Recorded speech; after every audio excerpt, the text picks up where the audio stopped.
What's going on, guys? Welcome back to another video. So this is it, guys. I'm going to be ranking my top 10 films of 2025, like literally right on New Year's Eve. I know I'm cutting it close and I'm probably the last person on YouTube to be doing this, but you know, life happens. But yeah, I just want to, before I get started, go ahead and say that this is going to be my personal list, so please don't take offense to it. I know there's at least going to be one or two people that will probably watch this video and get really upset because either one movie's not on it or the movie is on it, but it's not in the exact spot. Guys, it's my list.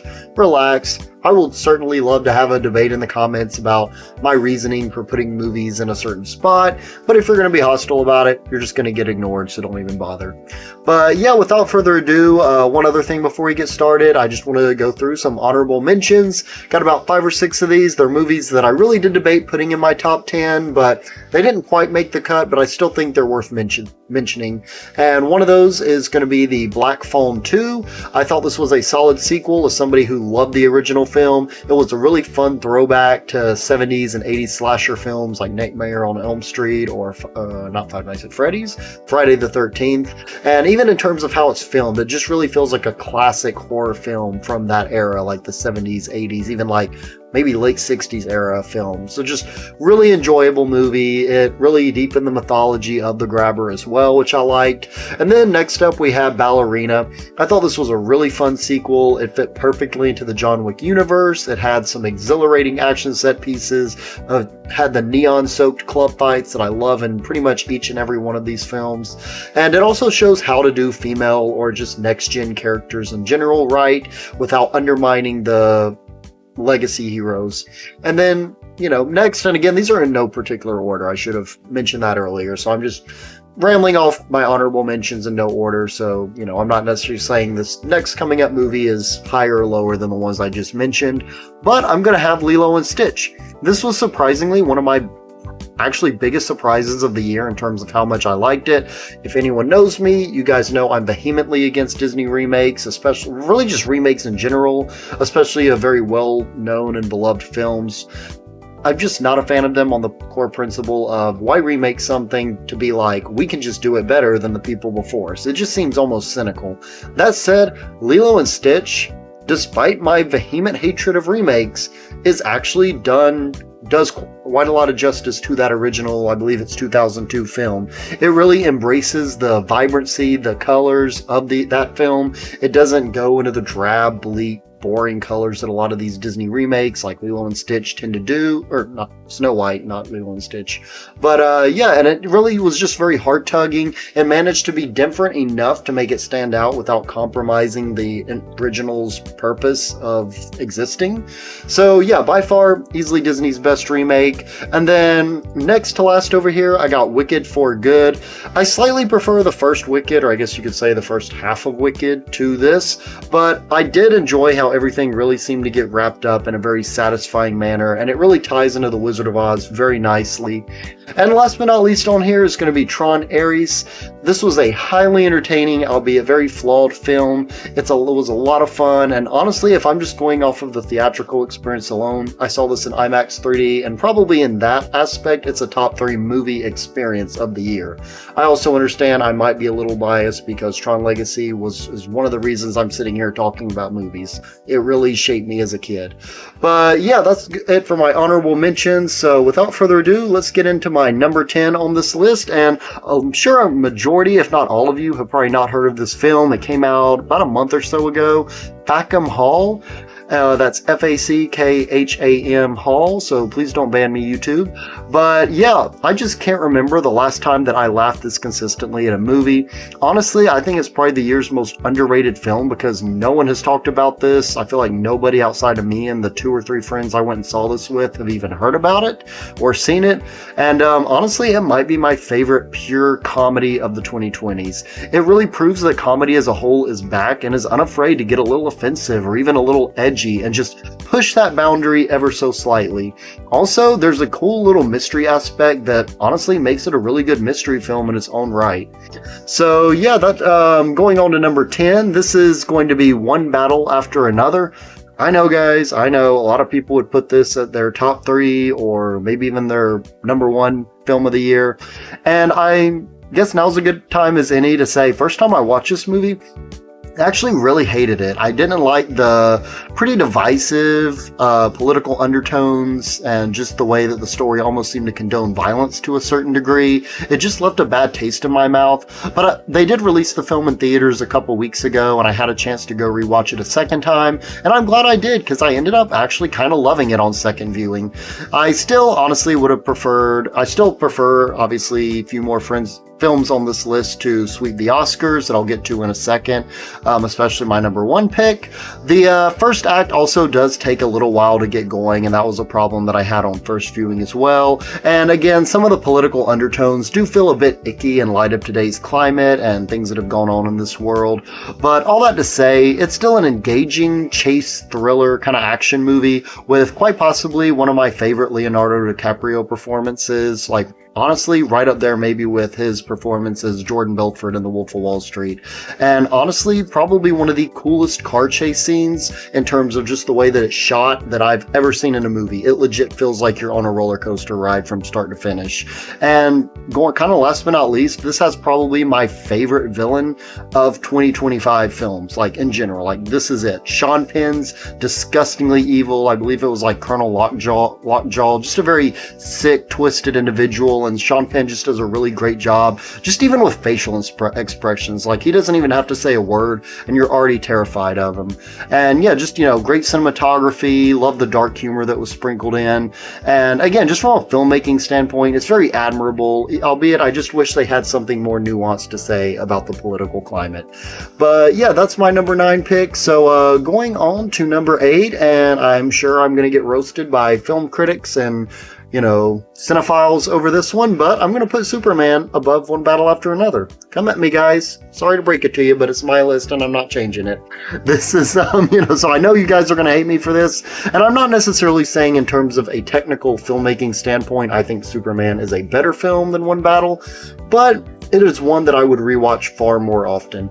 I think David Cornsweet honestly embodies everything that has made Superman endure for really a century at this point, and James Gunn did a really good job just embracing that quirky Silver Age comic book wackiness rather than hiding from it, which is something that has plagued comic book films since pretty much the very first one 50 years ago with Superman. And again, I'm not hating on those films, I'm just saying that they really did try to shy away from the wackiness of the comic books while James Gunn fully embraces it. Krypto is obviously a scene stealer, and Nicholas Hoult might just be my new favorite iteration of Lex Luthor. And last but not least, Gunn has me and a horde of fans for the first time in at least 5+ years. Optimistic, maybe cautiously optimistic, but optimistic nonetheless for the future of live-action DC projects. Hence why Superman comes in at number 8. And then coming in at number 7, and you're going to see a little pattern here because my 6th through 8th ranking are all in the same kind of genre, but we have Thunderbolts. I love this film, honestly. I don't think it's like the best MCU film ever. I don't even think it's the best one this year, which you'll see here in a second, but it's still a great movie. It did a really great job emphasizing story and character over flashy action scenes and cheap fan service, something that has plagued so many comic book movies, especially on Marvel's end for years now, like pretty much since Endgame. It really does justice to what many would consider to be the lower tier Marvel characters, maybe even some that aren't super likable. Like, a lot of people didn't like John Walker, a lot of people weren't a fan of Red Guardian, but I think they do these characters justice to the point where you actually want to see their stories continue, be it in a direct sequel or the upcoming Doomsday film or just other projects in general throughout the franchise. I love the themes of loneliness, depression, and mental health that are allegorically woven into the fabric of each character's journey and overall plot. Also, Sentry is one of the best new characters post-Endgame. I'll say it. So yeah, going into what is, in my opinion, the best Marvel film of 2025 at number 6 is going to be Fantastic Four: First Steps. Not only did we finally get a great Fantastic Four movie, and one that feels fresh and unique with its distinct visual style that really feels like a throwback to classic 60s comics with tons of Easter eggs thrown in the mix, but we also got one that requires zero MCU homework. This is a movie that is MCU in name only. You could watch this movie, it takes place in a separate universe, and no, that's not a spoiler at this point, guys, but you can watch this movie and there's Easter eggs to Fantastic Four lore. Like, if you know the comics, you'll appreciate it, but it's not in your face. It's not alienating viewers. It's just there for hardcore fans. And Galactus is far and away the most menacing antagonist that we've had in the MCU, or I guess in a Marvel film in general, since Thanos. And it was really great to see a movie that emphasized a healthy family dynamic across the board. We don't get a lot of that these days. So, yeah, that's where Fantastic Four lands. Unfortunately, I was debating it, putting it at number 4, but it's not a top 5 film of the year, but I still really enjoy it. So, coming in at number 5, we're going to take a pretty sharp left turn here in terms of genres, and I'm going to go with Weapons. This was an amazing horror film. It doesn't rely on jump scares, but more just slow burn intensity and kind of this mystery aspect to the film. There's amazing performances across the board from Josh Brolin, Julia Gardner, as well as even the kid actor. I can't think of his name in this movie, the Alex, I believe, but I can't think of the actor's name. But even he did a really good job. And the non-linear, out-of-order storytelling really does pay off in a satisfying manner while keeping you guessing all along the way. So yeah, definitely a phenomenal film. Honestly, this would be one of those where I don't think it would win Best Picture, but if it had gotten nominated for it, which I don't think it has, or probably won't, but I'd respect it, because I think it's honestly at least worthy of a nomination. It's that good. But yeah, coming into my number 4 is going to be F1, or the Formula One movie. Basically, you know, it's one of those movies where I feel like you either love it or you're kind of like, oh, we've seen it before, and to a certain degree, you're not entirely wrong if you think that way. This movie is basically Top Gun Maverick with cars, and it's got the same plot as pretty much every sports movie. I always joke that sport movies are just basically the guy's version of romance movies. You know how they're going to end, you know all the beats, but you're still thoroughly entertained by them. And my gosh, was I thoroughly entertained with F1. It's a tried and true formula, I mean, no pun intended to that, and one that makes this quite possibly, in fact, the stand-up feel-good film of the year. I would even say the stand-up and cheer film of the year. Brad Pitt steals the show, and even though, like I said, the story may be predictable, it's told in such a cool way. It's told really through the racing. There's a lot of cool racing sequences in this that, honestly, in my opinion, are some of the best ever put to film. Yeah, it's that good. I mean, like I said, it's think the shots of Top Gun Maverick, but with race cars, and it's the same director, so it would make sense. But, you know, even the story is told in a way with likable characters that makes you invested in the story, even if you know how it's going to end.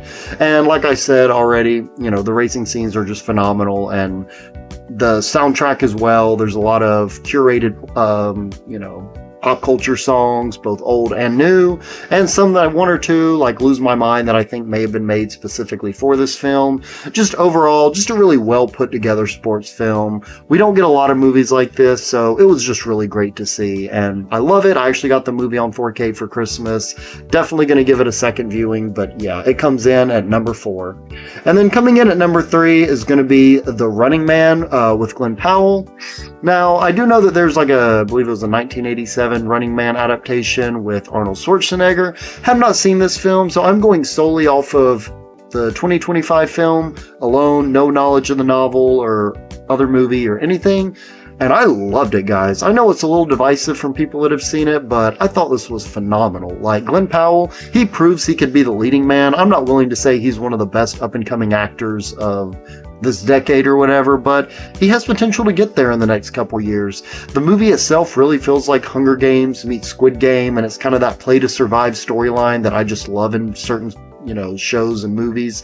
And so it's right up my alley. And not to mention, there are so many timely themes regarding authoritarian regimes, the use of AI, media manipulation, all this stuff that's very pertinent to today's world, and it's all expertly woven into a breakneck plot that never has a dull moment.